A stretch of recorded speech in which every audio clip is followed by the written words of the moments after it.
Hello, my name is Tony Odutola, the current Assistant Director at Emerald Energy Institute in the University of Port Harcourt. I put this video together to walk you through the different presentation stages you'll be going through while having your program here at Emerald Energy Institute, so that you can be well informed and complete your program as fast as possible. So here are the different stages of presentation, thesis presentation you would have to go through depending on what kind of program you're doing. That is, if you're doing a PhD, an MSc, or a PGD. So you all have to do proposal defense, where you tell us what you plan to do, what you plan to accomplish in your research. So you're proposing the topic and all your methodology and everything. That's what you show us in your proposal defense. Then you have to do progress reports where you're telling us about the progress you're making in the research that you have chosen, which you showed us during your proposal. So you do a couple of progress reports. Then when we are sure that you have a full report, you present a full report to us. And after the full report, you proceed to the academic board presentation, where you present your research to the academic board. And then we proceed to the graduate school presentation. This is for PhD students only. For the PGD students, their research ends at the academic board presentation. But the PhD students have to proceed to the graduate school presentation after some things which they have to go through. They have to test their work, do some plagiarism test. Actually, all students will have to be sure their work has to go through plagiarism test to be sure that the work wasn't plagiarized. Okay, then after the graduate school presentation for PhD students, the next stage will be the external defense, which is for MSc and PhD students. So the MSc students do not have to go through the graduate school presentation. They move from the academic board presentation to the external defense, while the PhD students have to do both the graduate school presentation and the external defense. Now, there are certain corrections that will be given. Actually, in every stage you make, you have corrections which you must implement before the next stage of presentation. So the corrections you'll be getting from the external examiner, you must implement it and then prepare your final corrected copy, which will be sent to the graduate school. After that, you go ahead with some graduate school formalities, which includes buying your convocation gown and several other things, and then you wait for convocation. Okay.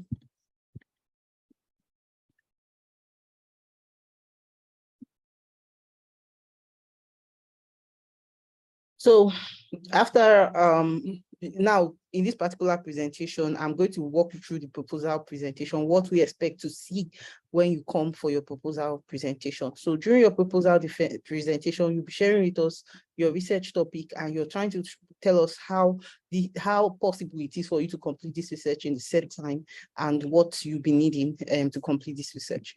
Now, your first slide should look like this, where you have you should write a proposal on, and then you put your project topic, and you put your student, your name and your registration number, and you put the name of the school, which is Emerald Energy Institute, University of Port Harcourt, and include your supervisor's name. Include the dates of the proposal defense is being done at the lower right-hand corner of your slide. Then your presentation outline for your proposal defense should look like this. You should have background of the study, problem statements, aim and objectives, research question, significance of study, scope of the study, literature review, research methodology, cost estimation, work plan, and expected results, project impact, and references. Now, for the background of the study, here you will introduce the research, and what you need to do is share with us general information about the research. You know what will aid the reader to understand the research better. So you're helping the research to have the reader to have a good background, a background that can aid his understanding of the more complex part of the research. So general information about the research will be in your background of study, general definitions about the concepts you're trying to research on. Then the background of the study should be written in bullet points. Now, I'm actually discussing the slides here. I think I'll have to show another video where I show you how to put the document, that's the Word document, together. Now, the background of the study should be written in bullet points in the slides, and then your minimum your minimum font size should be 24, And you move to the problem statements. What is your motivation? Why are you carrying out this research? You need to tell us, what problem are you trying to solve? And why is it important for you to solve this problem? After solving this problem, what is going to be the impact of solving this problem on whatever you were researching on? So you need to be able to define what that problem is that you're trying to solve. That is actually the motivating factor for you to carry out this research. Now, your aim and objectives must be written down clearly. The aim is usually just one aim. It's always one aim, and the aim should be a reflection of the research topic, while the objectives are the stepwise ways, the different activities you'll be carrying out to achieve the aim. So you have a global aim, which is like your research topic. Then you have different objectives that you would have to carry out to ensure that your research is completed.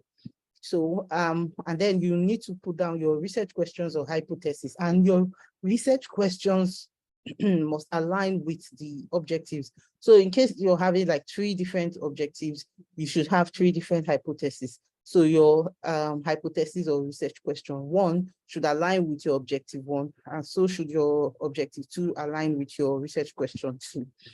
Now, significance of the study. Why is this study important? You need to tell us why the study is important. Why is it important for you to have this research? And why is it important to solve the problem identified in the problem statement? You need to state it out clearly so that we know how significant the research is. Then scope of study. What are the areas the study covers? You cannot do everything. You need to specify what area of a particular concept that you're studying. So you focus on that particular area and tell us, okay, this is what I'm going to be doing. I'm actually working on, perhaps if you're looking at different types of mammals, you might want to pick one. Okay, I'm just looking at dogs, and this is what I'm researching on, how dogs do whatever. So you specify what your research is on. So that's your scope of study. Then for literature review, we would need you to, the literature review is actually divided into the theoretical and conceptual framework and the empirical review. So for the theoretical and conceptual framework, here you discuss the concepts of the research. It discusses the concept of the research. So different concepts in this research should be discussed. But for the empirical review, here you are looking at papers involving this research. A review that, research that has been done, past research that has been done in your research area. So you're looking at papers that are related to your topic that have been done. And here you should be able to pinpoint those, when you read the journals, you should be able to tell the limitations those publishers had, like where did they stop and what were their recommendations, and where will you be what will you be adding to their research, or where will you be continuing from? So you need to pinpoint all of those in your empirical review. And it is best to tabulate your literature review in your slides, as I'll show in the next slide. But in your Word document, your literature review should be written out in paragraphs. So for your proposal defense, we want to be certain that you have read a lot of literatures. Actually, we would have asked you to come with as much as 20 literatures, but no, the proposal defense is also timed. So you can come with about 10 literatures in tabular form, the salient literatures, the most important that you have read, and you put it in tabular form as shown in the next slide. So this is how your literature review should look like. You should have a table like this that has the author, topic, contribution or conclusion, then gaps and area for improvement. So you put your author, you go ahead like that. Then for methodology, here we need you to describe the research method for this study.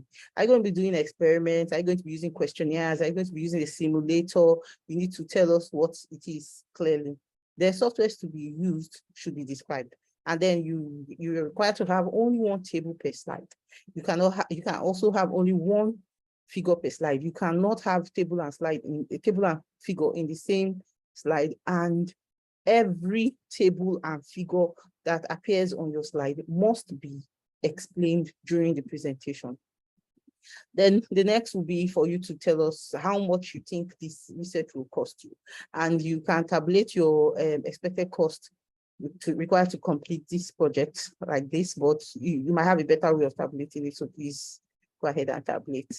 Then you have the work plan, where you prepare a Gantt chart showing the timeline of your project. And this helps us monitor how you are progressing in your project. So for the PGD, 4 months should be enough for you to complete your research work, while for MSc, 6 to 8 months should be perfect for you to complete your research work. For PhD, you might need a little close to 2 years to complete your research work, and put everything in the chart so that we can monitor your progress and be sure that you are at the right place at the right time. Then we also need you to put your expected results down. Write out the results you think you will get from this research. I understand that you haven't done the research yet, but what do you think the research will output? Then we also need to see your project impact. What impact will your research have, and where is your project applicable? Please put them down properly. After that, we need to see your references. So if you had like your list of references, so if you had like 10 references in those in your literature review, if you cited 10 papers, here we'll need to see the 10 papers listed. Thank you for listening, and I'm happy to take your questions. Just reach me by email. I probably should have put that in my slide. Yes, so reach me by email and I'll be happy to take whatever questions you have. Thank you.